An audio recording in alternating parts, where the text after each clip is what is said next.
جانیں گے تو پھر شاید ہم اس مقابلے سے باہر ہو جائیں.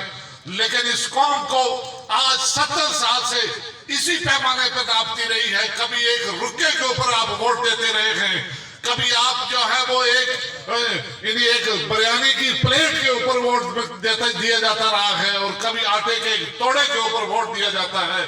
یہ وہ وقت آ گیا ہے کہ آج برسر عام پاکستان کا ایک وزیر آ کر ہمارے لوگوں کو ہاتھوں میں پیسے پکڑا رہا ہے اور 5-5 ہزار میں ووٹ خرید رہا ہے. یہ میں سمجھتا ہوں کشمیری قوم کی غیرت کو للکارنے کی بات ہے. اس کے لیے اس کے خلاف ہمیں اٹھنا ہوگا کہ ہم 5-5 ہزار میں ووٹ بیچنے والے نہیں ہیں. آزاد کشمیر کا یہ خطہ کسی نے پلیٹ میں لگ کر ہمیں نہیں دیا.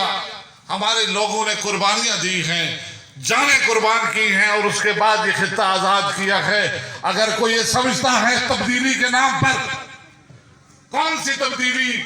3 سال کے اندر مہنگائی طوفان کی طرح آ گئی, کوئی کسی کو انصاف نہیں ملا, ہر طرف ظلم اور بربریت ہے. اور آج آزاد کشمیر میں آپ نکلے ہیں سارے انویسٹرز کو لے کر. ایک ادھر سے پہنچتے سنتورس کا مالک, جس کے پاس کیا کوالیفیکیشن ہے, جو 4 جملے بول نہیں سکتا سسٹم کے اوپر, نظام کے اوپر. اس کی صرف ایک کوالیفیکیشن ہے کہ لوٹ مار کا پیسہ ہے, اور وہ لوگوں کو خریدنے کے لیے آ رہا ہے, اور وہ آپ کا امیدوار بننے جا رہا ہے. وہ کہتا ہے میں وزیر اعظم کا امیدوار. تو یہ ہے المیہ, یہ ہے تبدیلی. اس دھوکے سے قوم کو اب نکلنا ہوگا, اور حقیقی تبدیلی اس وقت آتی ہے کہ جب تربیت یافتہ ٹیم ہو, مخلص لوگوں کی ایک کھیپ ہو جو قربانیاں